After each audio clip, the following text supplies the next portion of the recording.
The planet of Dinar, located in a faraway galaxy, had always been a peaceful world.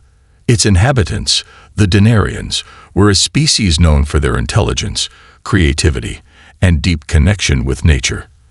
Their peaceful existence had remained undisturbed for centuries, but there was one thing that haunted their peaceful minds: stories of the Deathworlders. These creatures were the stuff of nightmares, talked about in whispers, their existence marked by a terrifying aura. To the Dinarians, the Deathworlders were more than just enemies. They were a symbol of death itself, a force too powerful and merciless to be overcome. The Dinarians had heard the tales passed down through generations. The Deathworlders didn't just fight battles. They annihilated everything in their path. They were known for their unrelenting strength, their savage nature, and their overwhelming power. Their worlds were described as harsh, unforgiving environments where only the toughest of creatures could survive. And the Deathworlders themselves were born in these violent lands, hardened by constant struggle and conflict.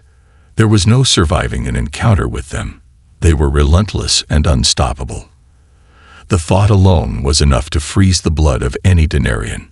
For years, the Dinarians lived with the constant threat of these Deathworlders, never truly believing that they could stand against them.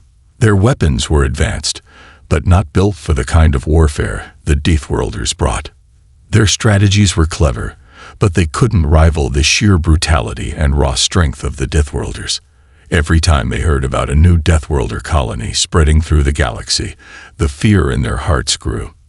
They had no way of knowing when the deadly creatures would come for them, or if they would survive the encounter when the time came.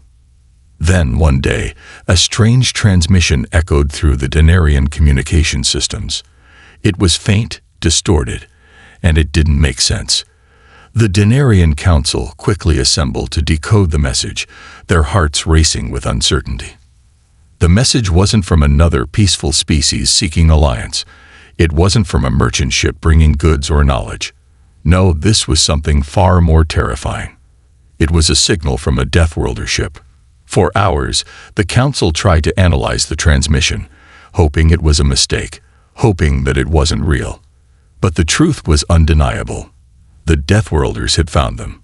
The time to hide, to flee to their underground shelters, was nearing. Fear gripped the Dinarians like never before. They had prepared for this moment, but nothing could ever truly prepare them for the reality of what was coming. As word of the transmission spread, panic began to take root across Dinar. Families hurried to gather their belongings, readying themselves to flee to the deepest caves beneath the surface. The streets, once filled with laughter and life, were now filled with fear and uncertainty.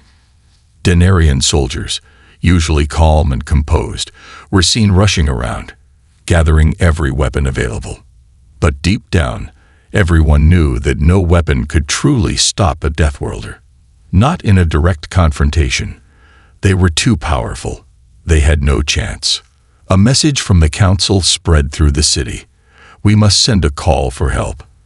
We must reach out to others. Anyone who can assist us before it's too late. But who would help them? Who could possibly stand against such a force? The question burned in the minds of the Dinarians as they anxiously awaited the arrival of the Deathworlders. The fear was overwhelming, suffocating even. Each passing hour felt like a year. They feared the unknown, feared the monsters that would soon land on their world. Every passing minute carried the weight of uncertainty. The Dinarians were no strangers to conflict, but this was different. In their hearts, they knew that they had no power over the Deathworlders. But they had no choice. They could not let fear rule them. As they looked to the skies, preparing for the worst, they could only wonder, how would they survive the coming storm? Would they stand a chance at all, or was this the end of the Dinarian species? And then, as if fate had decided to throw in one final twist, something unexpected happened. A glimmer of hope, something that could change everything. Something no one had prepared for. Something that could turn the tide in their favor. Little did they know, the greatest ally they could ever imagine was on its way. As the Dinarians' fear reached its peak, a sense of helplessness began to settle over them. The skies were filled with ships carrying the heavy weight of impending doom, each starship's blinking lights and distant hums signaling the unknown. The Deathworlders were close now, their monstrous ships looming on the edge of the atmosphere, preparing to descend. The planet was trembling, not from physical force, but from the sheer terror of the unknown. The Denarians were afraid, and the countdown to their destruction felt inevitable. The only thing left was a last-ditch effort to survive, a call for help, a desperate cry into the vastness of the galaxy, hoping for any kind of aid. Yet who could possibly come to their rescue? But just as the Denarians gathered in their meeting halls, ready to make one final attempt to reach out to other species, something extraordinary occurred, something no one could have predicted. A new signal appeared on their communication screens. At first, it seemed to be just another flicker of static, but it quickly became clear that this was different. It wasn't the twisted frequency of a Deathworlder ship, nor was it a garbled message from an unknown source. This was a new kind of transmission, clear, crisp, and filled with a strange, almost unfamiliar energy. The message was simple, but carried weight beyond measure. This is humanity. We are coming to help. The Denarians were stunned. They had heard of humans before, but only in passing. Humanity was a relatively unknown species, a young race that had just started making its mark in the galaxy. They were nothing like the Deathworlders, who had been known for their brutal and unpredictable nature. Humans were considered weak by many, but their ingenuity, determination, and courage had already earned them a reputation in distant star systems. Still, the Denarians were skeptical. Could these humans really offer any assistance? Could they stand up to the fierce power of the Deathworlders? But before they could process this strange new hope, it happened. A fleet of human ships descended from the stars, appearing like a sudden burst of light cutting through the darkness of the Denarian skies. These ships were smaller than the monstrous Deathworlder vessels, sleek and agile, but they exuded a quiet confidence that immediately set them apart. The human fleet didn't seem to be afraid. They moved with purpose, each ship gliding through the atmosphere as if they had done this 1,000 times before. There was no hesitation, no second guessing, just a calm certainty that this was their mission, and they would not fail. For the Denarians, it was a sight that they would never forget. Here, standing before them, was the force that could perhaps save their world. A species of humans, brave and determined, arriving from the unknown depths of space.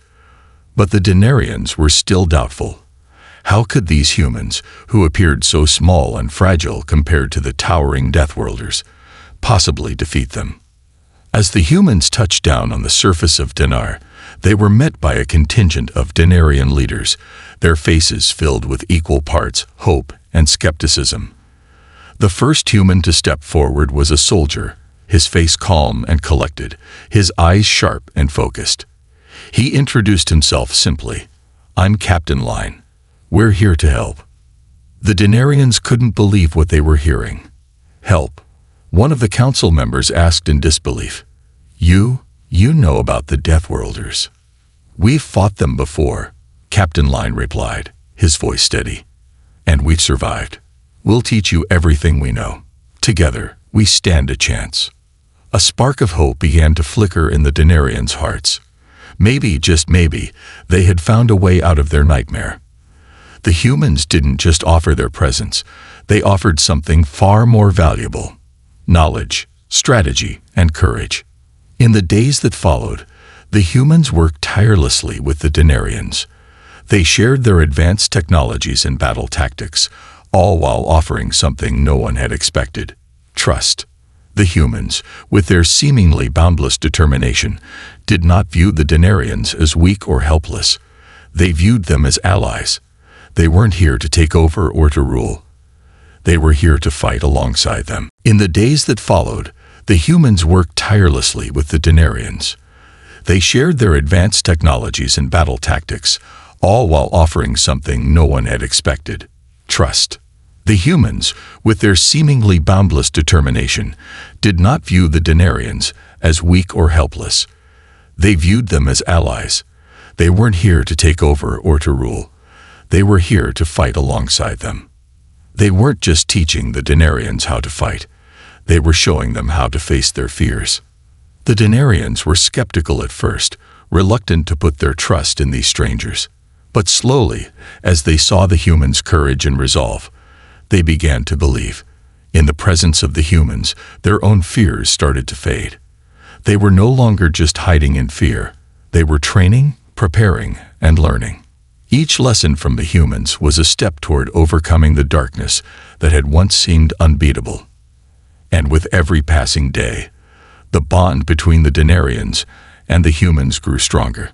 The unthinkable had begun to happen. What had once been a story of fear was now slowly transforming into a story of hope. The Denarians were no longer fighting alone. They had allies, and those allies were humans. Little did the Denarians know, the real test was yet to come. But now, they were ready, not just to survive, but to fight with the same courage that their new human allies had shown them. The day the Deathworlders finally arrived on Denar, the air was thick with tension, and the ground trembled beneath their enormous ships. These ships, dark and foreboding, descended from the sky with the force of a storm, their massive shadows stretching across the planet's surface. The Denarians, once full of hope and determination, felt the cold grip of fear clutch at their hearts once again. The time had come. The moment they had dreaded for so long was finally here. Captain Line, standing among the Denarian leaders, looked up at the incoming fleet of Deathworlders. The humans had prepared the Denarians as best they could, teaching them how to fight, how to strategize, and how to survive. But nothing could truly prepare them for the sight of the Deathworlders' ships, their gargantuan size and terrifying weaponry. The Deathworlders' ships landed with a deafening roar, and the ground beneath them cracked.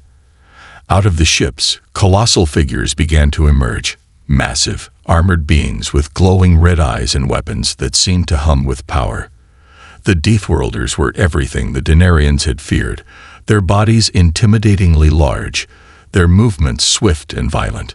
It was as if the very air around them was charged with aggression. The humans, however, stood firm.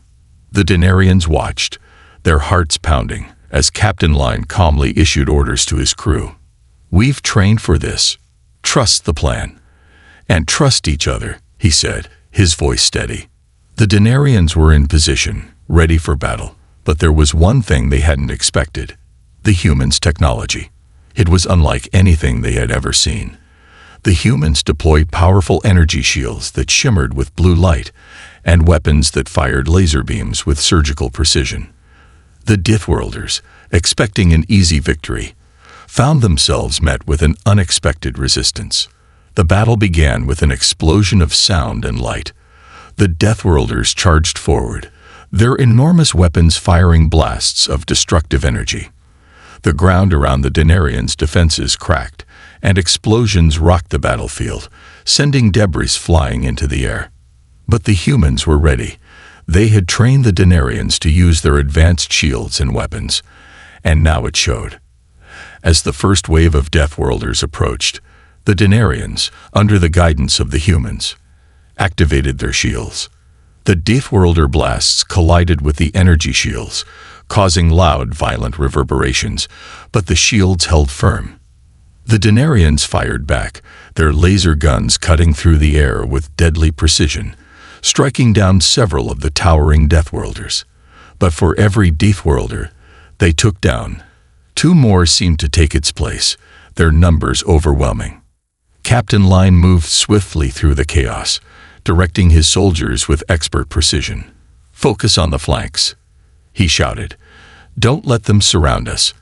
His voice rang out over the battlefield, steady and confident, giving the Denarians something they hadn't had before: a sense of control. The human strategies, honed in years of fighting ruthless enemies, were beginning to turn the tide of battle. But just when it seemed as though the Denarians and humans might actually have a chance, the ground shook violently as a massive Deathworlder appeared. It was unlike anything the Denarians had ever seen. Towering over all others, its skin black and armored, covered in sharp spines that glowed red. The beast's eyes burned with fury as it roared, sending a shockwave that knocked several Denarians off their feet. "We need to take it down," Captain Line barked, his eyes scanning the battlefield. Now, the humans and Denarians, working together, quickly identified the creature's weak spots as the Deathworlder charged toward them, its massive weapon firing wildly. The humans and Denarians executed their plan. One group of Denarians laid down suppressive fire, distracting the creature, while another group, led by Captain Line, flanked it. In a heart-stopping moment, the humans activated a special weapon they had been keeping in reserve, a small, powerful plasma cannon. The Denarians, still unsure but trusting the humans, watched in awe as the cannon fired a concentrated beam of energy directly at the Deathworlder's chest. The beam struck true, penetrating the creature's thick armor and causing an explosion of light and fire. The creature howled in agony before falling to the ground in a heap of metal and flesh. But the victory was short-lived. As the mighty beast fell, the Deathworlder forces regrouped, their fury only growing. They charged forward, more determined than ever, and the battle became a blur of movement, fire, and chaos. The Deathworlders, enraged by their losses, were not going to give up easily. The humans, with their steady nerves and expert tactics, continued to hold their ground. They coordinated with the Denarians, guiding them through the battle, keeping them focused even as the odds seemed insurmountable. For the first time, the Denarians didn't feel completely alone in their struggle. They were part of something bigger, something stronger. They fought not just for survival, but for each other. And then, just as it seemed the Deathworlders might break through their defenses, the tide turned once again. The Denarians, now more confident with each passing moment, fought back with renewed strength. The human strategies, their courage, and their leadership had turned the fear into action. It wasn't just the weapons that made the difference. It was the teamwork, the unity between the two species. The battle raged on, but now, the Denarians and humans were no longer the underdogs. They were no longer running from the storm. They had become the storm. The fight for Denar had only just begun, but the Denarians knew one thing: they weren't fighting alone anymore. And with the humans by their side, they had a real chance at victory. The battle had raged for hours. The once serene landscape of Denar had been transformed into a war zone. The ground was littered with debris, and the air was thick with the scent of smoke and burning metal. But as the last of the Deathworlders fell, the quiet that followed was almost deafening. The battle had been long and brutal, but the tide had finally turned. The Deathworlders, who had come to conquer, had been driven back, their forces scattered and defeated. Amidst the destruction, the Denarians and humans stood side by side, their faces smeared with dirt, their bodies exhausted, but their spirits unbroken. They had done the impossible. They had faced the terrifying Deathworlders, the very creatures they had once feared beyond measure. And together, they had won. It was a victory that none of them had anticipated, one forged through sweat, blood, and a newfound trust that had blossomed between the two species. Captain Line stood at the center of the battlefield, his eyes scanning the wreckage of the Deathworlder forces. His soldiers, though tired, were smiling, their faces filled with relief and pride. Beside him stood the Denarian leader, a tall, graceful figure named Oreth, whose expression was one of awe and deep gratitude. "We did it," Oreth said, his voice still shaking from the adrenaline of the battle. "We actually did it. But not alone. Without you, we would have been lost." Captain Line nodded, his gaze meeting Oreth's. "It wasn't just me. It was all of us, humans and Denarians. Together, we're stronger than any enemy." For the first time in centuries, the Denarians felt a sense of hope they had long forgotten. They had faced the unimaginable, the creatures they had been taught to fear from the moment they were born. But through the bravery and ingenuity of the humans, they had not only survived, but had emerged victorious. And it wasn't just the battle that had changed everything. It was the bond that had formed between the two species during the fight. The trust, the teamwork, and the unwavering support that had made them more than just allies. They had become friends, partners in a war they hadn't chosen, but one they would never forget. As the last of the Deathworlder ships retreated, the Denarians looked up to the sky with a sense of wonder. The humans had shown them a strength they had never known, a courage that had ignited their own spirits. No longer did they look at the stars with fear. They looked at them with hope and excitement for the future. A few days later, the Denarians held a grand ceremony to honor the humans who had fought by their side. It was a celebration not just of victory, but of unity, of a new alliance that had been forged in the heat of battle. Humans and Denarians stood together, sharing stories and laughter, a stark contrast to the tense, fearful days that had come before. The Denarians, once wary and skeptical of the humans, now saw them as more than just allies. They saw them as friends, as equals, as family. Captain Line stood at the front, watching the celebration unfold. He had never imagined that this would be the outcome when they first answered the distress signal from Dinar. He had come expecting a fight, expecting to help the Denarians survive. But what he hadn't expected was the deep connection that had formed between the two species. It wasn't just about winning the battle. It was about learning to trust one another, to respect each other's strengths, and to fight for a future together. He had come to Dinar to help, but he had left with something much more valuable, a bond that transcended species and borders. As the evening sky darkened, and the stars above shone brighter than ever, Captain Line and Orath stood together, looking out over the peaceful land that was once on the brink of destruction. "This is just the beginning," Orath said quietly. "We've made an alliance, but there's so much more we can do together." Captain Line smiled, a rare warmth in his eyes. "Yes, it is. The galaxy is vast, but now we know we don't have to face it alone. With you, we can accomplish anything." The two stood in silence for a moment, both reflecting on the journey that had brought them to this moment. It had been a long, difficult road, but it had led them to an unexpected place, an unbreakable bond between two species, once divided by fear, now united by trust. And as the last of the Deathworlder ships disappeared into the distance, the Denarians and humans knew one thing for certain. They had not just survived the battle. They had found something far more valuable. They had found each other. The alliance between humans and Denarians was no longer just a dream. It was a reality. And together, they would face whatever challenges the galaxy threw at them. Because in the end, they had learned the most important lesson of all, that with unity, courage, and trust, there was no enemy they couldn't overcome, and no fear they couldn't conquer.